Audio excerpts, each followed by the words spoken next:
श्री स्वामी समर्थ मित्रांनो, दररोज सकाळी लवकर घर झाडून पुसून स्वच्छ करून घ्यावे. घरातली फरशी रोज पुसावी आणि फरशी पुसायच्या पाण्यात थोडे खडे मीठ एकत्र करून घ्यावे. घरातल्या प्रत्येक खोलीत एका वाटीत थोडे खडे मीठ घालून ठेवावे. मिठाला पाणी सुटल्यास ते वाहत्या पाण्यात सोडून द्यावे आणि मीठ बदलावे. रोज घराचा उंबरठा पुसून स्वच्छ करून घ्यावा आणि दारात लक्ष्मीची पावले, स्वस्तिक किंवा जय श्रीराम लिहून रांगोळी काढावी. दर 15 दिवसातली घरातली जाळे जडमट स्वच्छ करावे. घरातले सगळे बेडशीट किमान दर आठवड्याला बदलवावेत. घरातले सगळे पडदे दर 2 महिन्याने धुवून घ्यावेत. घरामध्ये मोकळी हवा आणि सूर्यप्रकाश येऊ द्यावा. घर सतत बंदिस्त ठेवू नये. दिवे लागणीला घरातली सर्व दारे आणि खिडक्या उघड्या ठेवाव्यात आणि मोठ्या आवाजात हनुमान चालीसा लावावी. घरातले देवाला गाईच्या तुपाचा दिवा आणि पंचगव्य धूप लावावी. रोज किमान 1 माळी कुलदेवतेचा आणि गुरुचा नामस्मरणाचा जप करावा. देवघरातली देवीला लक्ष्मी म्हणून हळद आणि कुंकू लावावे आणि स्वतःलाही लावून घ्यावे. भीमसेनी कापूर जाळावा. देवापाशी दिवा लावल्यानंतर किमान 15 मिनिटं घरातले प्रत्येक भाग प्रकाशमान राहील याची काळजी घ्यावी. तसेच सगळ्यात शेवटी देवाने तुम्हाला दिलेले सर्व चांगल्या गोष्टींमध्ये आभार मानून सर्व चांगलेच व्हावे ह्यासाठी प्रार्थना करावी. दिवे लागणीला तुळशीपाशी दिवा आणि धूप लावावी.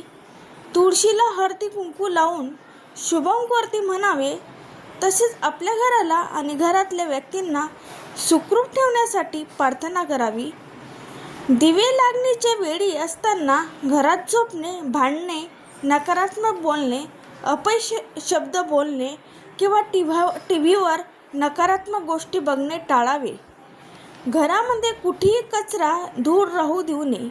तसेच खरकटे अन्न कधीही ठेवू नये. रात्रीच्या वेळी खरकट्या भांड्याचे टोपले घराबाहेर ठेवावे, घरात नाही.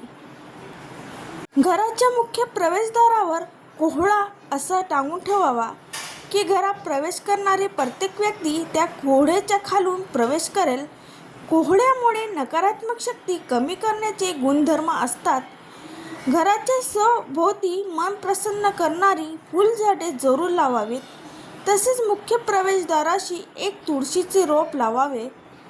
आपल्या घरात येणाऱ्या कोणत्याही व्यक्तीस कधीही नाराज करून किंवा अपमानित करून पाठवू नये. शक्य असल्यास अल्पोपहार देऊन आणि त्यांना काही मदत अपेक्षित असल्यास आणि तुम्हाला शक्य असल्यास ते जरूर करावे. पण मदत शक्य नसेल तर योग्य शब्दात सांगून विनंतीपूर्वक सांगून निरोप द्यावा. घराच्या बाहेर अंगणात पक्षी आणि प्राण्यांसाठी अन्न पाण्याची सोय करावी. रात्री काही अन्न उरल्यास तो जमल्यास प्राण्यांना खाऊ घालावे. दर महिन्याला पगार जमा झाल्यानंतर किंवा एखादी रक्कम मिळाल्यावर ती आधी देवासमोर ठेवून हळदी कुंकू व्हावे. त्यातली 100 रुपये देवाजवळील एका डब्यात जमा करावी. 6 महिन्यांनी हे रकमेचे गरिबांना अन्नदान करावे. दर महिन्याला जमा झालेले पगार घरी आणताना घरातल्या सर्व व्यक्तींना आवडेल असं काही जरूर घेऊन यावे. उदाहरणार्थ मिठाई. घरातल्या सर्व सदस्यांना आनंदी राहतील याची काळजी घ्यावी. घर हे नेहमी धान्याने भरलेले असावे. घरामध्ये लागणाऱ्या वस्तू, किराणा धान्य हे किमान 7 दिवसाचे, 15 दिवसाचे किंवा 1 महिन्याचे भरून ठेवावे. आज आणायचे, आज बनवायचे आणि आज खायचे असं करू नये. घरामध्ये तुटलेले फर्निचर, चपला, बंद पडलेले घड्याळ, भंग पावलेल्या मूर्ती, रद्दी सामान ठेवू नये. घराच्या प्रवेशद्वारे नेहमी मोकळे आणि स्वच्छ ठेवावे. घरामध्ये कुठेही पसारा किंवा अडगळ वस्तू ठेवू नये. अगदी कोणतेही कधीही अचानक पाहुणे जरी आले तरी तारंबळ उडू नये असं असावे. घरातल्या सर्वात जास्त नकारात्मकता निर्माण करणारी ठिकाणे शौचालय, बेसिन आणि किचन ओट्याचे सिंक रोज आंघोळीचे आधी स्वच्छ करून घ्यावे. घरातले स्वच्छतागृहाची वेगळा चपला ठेवावी. दरवेळी स्वच्छतागृहाचे वापर केल्यानंतर पायावर पाणी घेऊन बाहेर यावे आणि स्वच्छतागृहाचे दार वापर केल्यानंतर तसेच उघडे न ठेवता कटाक्षाने लावून घ्यावे.